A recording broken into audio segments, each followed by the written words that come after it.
আসসালামু আলাইকুম। অনেক দিন হয়ে গেছে খামার থেকেই বের হতে পারি না। তো আজকে বিকালবেলায় ভুট্টার জমিতে সার দিতে গিয়ে ভাবলাম যে আমাদের আশেপাশের জমিগুলি দেখে আসি ফসলের কি অবস্থা। আর হ্যাঁ, ইদানিং খামার থেকেও কেন বের হতে পারি না সেই বিষয়টিও আজকের ভিডিওতে আপনাদেরকে বলার চেষ্টা করবো ইনশাআল্লাহ। ভুট্টার জমির পাশেই আমাদের কলাইয়ের ক্ষেত। এই কলাইগুলি আমরা বুনেছিলাম গরুকে খাওয়ানোর জন্য, কিন্তু ফলন ভালো হওয়ার কারণে এটা আমরা আর উঠাই নাই, গরুকে খাওয়াই নেই। ভাবলাম যে এটার যে কাটাগুলি থাকে ওইগুলো আমরা গরুকে খাওয়াবো এবং এর যে সিমগুলি থাকে বা কলাইগুলি হয় সেটা আমরা ফসল হিসাবে উঠিয়ে নিয়ে যাবো ইনশাআল্লাহ। এমনিতেই পাকা সিম বা কলাই গরু তেমন একটা খায় না। একটা গুরুত্বপূর্ণ বিষয় এখানে আপনাদেরকে বলে নেই, সেটা হচ্ছে যে সব থেকে বেশি দুধ বাড়ে যে খাবারগুলিতে তার মধ্যে অন্যতম হচ্ছে এই কলাই। এই কাঁচা কলাই সিম সহ যদি গরুর সামনে দেওয়া যায়, এটা যদি গরুতে খায় তাহলে সব থেকে দুধ এটাতেই বেশি বাড়ে। তো এই জমির পাশেই আলহামদুলিল্লাহ আমাদের পেঁয়াজের জমি, পেঁয়াজও বেশ ভালোই হয়েছে মাশাআল্লাহ। এর পাশেই হচ্ছে আমাদের গমের জমি, গমও বেশ ভালো হয়েছে, যদিও অনেকদিন পর্যন্ত আসা হয় না, দেখা হয় না। তো অনেকদিন পরে দেখে ভালোই লাগতেছিল। যে ঘাসগুলি আমরা গরুর জন্য বুনেছিলাম ওই ঘাসগুলিও কাটার উপযুক্ত হয়ে গেছে, এখন যে কোনো সময় এগুলিকে কেটে গরুর সামনে দেওয়া যাবে ইনশাআল্লাহ। আশেপাশের জমিগুলি দেখার পর আমরা আমাদের কলাইয়ের জমিতে চলে এসেছি। এখান থেকে আমরা কিছু সিম সংগ্রহ করব খাওয়ার জন্য আর কি।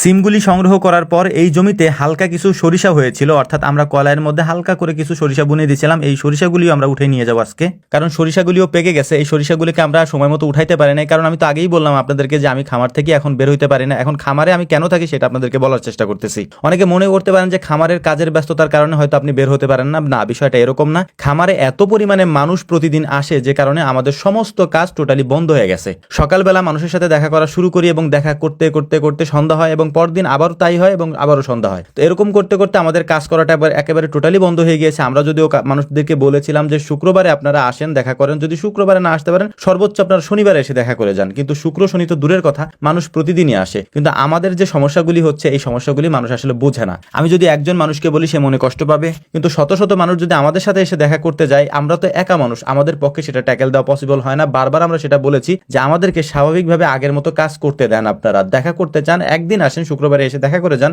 সমস্যা নাই। কিন্তু প্রতিদিন যদি আসেন এরকম আমাদের কাজের ব্যাঘাত ঘটে এবং আমি নিজে যেহেতু কাজ করতে পারতেছি না, অনেক বেশি সমস্যার সম্মুখীন খামারে আমাদেরকে হতে হচ্ছে। ফোন করার সিস্টেমটা ওইরকম, আমরা গুরুত্বপূর্ণ মানুষের জন্য, অর্থাৎ যারা একেবারে নিরুপায় হয়ে আমাদেরকে ফোন দেয় বিভিন্ন খামারিরা, তাদের জন্য আমরা রাত 9টা থেকে 10টা এই ফোন কলটা চালু রেখেছিলাম যে আপনারা এই টাইমে আমাদেরকে কল দিয়ে গরু, ছাগল, হাঁস, মুরগির যে সমস্যাগুলি হয় সেই পরামর্শগুলি নিয়েন। কিন্তু এই জায়গাটাও হচ্ছে যে সারাদিনই কল আসতেছে। আমরা বলে দিয়েছি 9টা থেকে 10টা ফোন দেওয়ার জন্য, এটা করলে আমাদের জন্য সুবিধা হইতো, আমরা আপনাদেরকে পরামর্শ দিতে পারতাম। কিন্তু সারা দিন রাত 24 ঘন্টা যদি ফোন দেন আমাদেরকে, তাহলে আস্তে আস্তে আমাদেরকে এটা বন্ধ করে দিতে হবে, স্যার আমাদের কোনো উপায় থাকবে না আর কি। তো যাই হোক, আলহামদুলিল্লাহ আমরা বাড়িতে চলে আসার পর আমরা যে সিমগুলা নিয়ে এসেছিলাম এই সিমগুলাকে সিদ্ধ করতেছিলাম। এটা আসলে একেবারে ছোটবেলা থেকে আমরা দেখে আসতেছি আমাদের এই অঞ্চলে, বিশেষ করে সিম বা এই ধরনের মটরশুঁটি যে জাতীয় ফসলগুলি বেশি হয়। তো আলহামদুলিল্লাহ এটা আমরা ছোটবেলা থেকে দেখতেছিলাম। তো ভাবলাম যে আজকে এই যেহেতু যে সিমগুলা নিয়ে এসেছি এগুলাকে সিদ্ধ করে দেখি খাওয়া যায় কিনা এবং আগের মতো সেই টেস্ট আসে কিনা আর কি। তো কিছু কোয়েল পাখির ডিম আমরা এর মধ্যে দিয়ে দিয়েছি, কারণ কোয়েল পাখির ডিম খুব সহজে সিদ্ধ হয় আর কি। আর অন্যান্য ডিম যেগুলো হাঁসের ডিম আছে, এখানে হাঁসের ডিম দিলে সিদ্ধ হইতে সময় লাগে আর কি। তো যাই হোক, আলহামদুলিল্লাহ এটা দেওয়ার পরে দেখলাম যে না, স্বাদ আগের মতোই আছে, খেতেও খুব ভালো লাগতেছিল এবং ছোটবেলার একটা স্মৃতি মনে পড়তেছিল আর কি। তো যাই হোক, আমাদের জন্য দোয়া করবেন। এর পাশাপাশি আপনাদেরকে আবারও অনুরোধ করব আমাদের দিকে একটু সুনজরে তাকানোর জন্য, অর্থাৎ আমাদেরকে স্বাভাবিকভাবে কাজ করার একটু সুযোগ দেওয়ার জন্য। আসসালামু আলাইকুম ওয়া রাহমাতুল্লাহ।